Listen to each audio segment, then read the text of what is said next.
আসসালামু আলাইকুম। আজ আমি আপনাদের সামনে একটি কামিজ কাটিং করে দেখাবো। তো আপনারা মনোযোগ সহকারে দেখুন।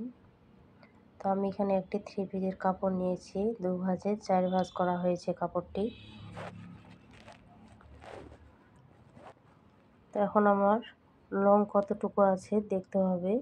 আমার এখানে 41 লম্বা হবে, আর এখানে শোল্ডারের মাপ আমি 6 ইঞ্চিতে নিয়ে নিলাম। এখানে আর্মহোল আমি 7 ইঞ্চি নিয়েছি। এখানে সোজা হবে একটি মার্জিন করে নিব। এখানে আমরা স্কেল দিয়ে দাগগুলো সোজাভাবে টেনে নিব, তাহলে সহজ হবে। তো এখন আমাদের হিপের ফাড়া অংশটির মাপটি নিতে হবে। এখানে 18 ইঞ্চিতে আমি দাগ টেনে নিলাম। এখানেও একটি আমরা মার্জিন করে নিব।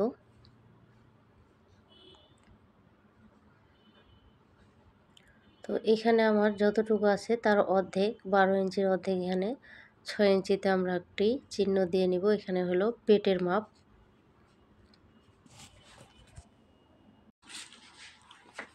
তো আমরা পেটের মাপটিতে দাগটি টেনে নিলাম। তো আমাদের ঢলা আমার 27 ইঞ্চি হবে। তো এখানে আমি 9 ইঞ্চি নিলাম, এখানেও 9 ইঞ্চি, আর কোমরের জায়গায় আমি 8 ইঞ্চি নিয়েছি।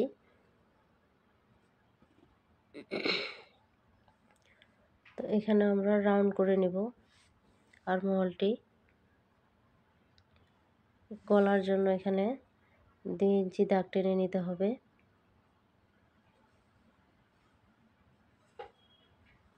এপাশে আমি 5 ইঞ্চিতে দাগ টেনে নিচ্ছি। আপনারা ছোট বড় অনুযায়ী আপনারা দাগটি টেনে নেবেন। তো আমার ভিডিওটি ভালো লেগে থাকলে অবশ্যই একটি লাইক করবেন। পাশে থাকা বেল আইকনটি অবশ্যই অন করে রাখবেন নতুন নতুন ভিডিও পাওয়ার জন্য। আর অবশ্যই সাবস্ক্রাইব করতে ভুলবেন না। যারা করে রেখেছেন তাদেরকে অসংখ্য ধন্যবাদ। ফেসবুক পেজ থেকে দেখে থাকলে অবশ্যই ফলো দিয়ে রাখবেন। তো এখানে আমরা বডির থেকে আমাদের ঘেরের মাপ হবে এখানে 12 দুগুণে 24 ইঞ্চি। দুভাঁজ যেহেতু রয়েছে, এখানে আমি 12 ইঞ্চিতে দাগ টেনে নিলাম। তো এইভাবে আমরা স্কেলের সাহায্যে লাইনটি সোজা করে দাগটি দিয়ে দেব।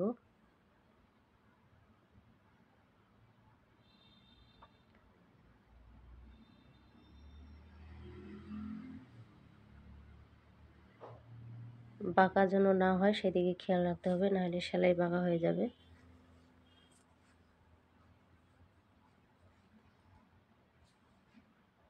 এখানে আমরা কোণাটি কেটে ফেললাম, তাহলে কোণাটা ঝুলে থাকবে না। এখানে আমি 4 কোণা গলা কেটে নিচ্ছি, যেটাকে টেবিল গলা বলা হয়।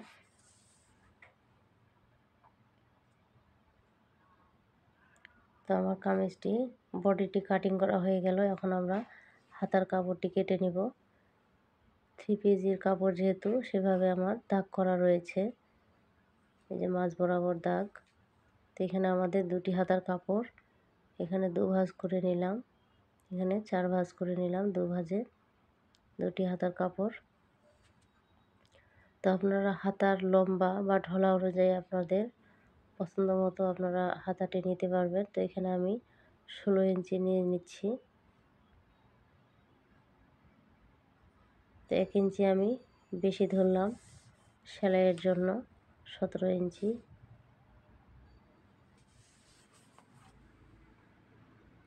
এখানে আমরা হাতার ঢলাটা আমি 7.5 ইঞ্চি নিলাম। সোজা করে কাপড়টি আগে কেটে বের করে নিলাম। তো এখানে আমাদের জয়েন্টটি কেটে নিতে হবে। তারপরে আমরা এখানে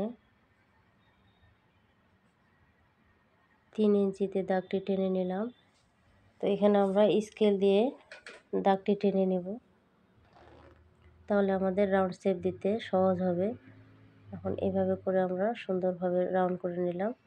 হাতার ঢলাটি যার যতটুকু, আমি এখানে 8 ইঞ্চি ঢলা অনুযায়ী 4.5 ইঞ্চিতে আমি দাগটি টেনে নিয়েছি।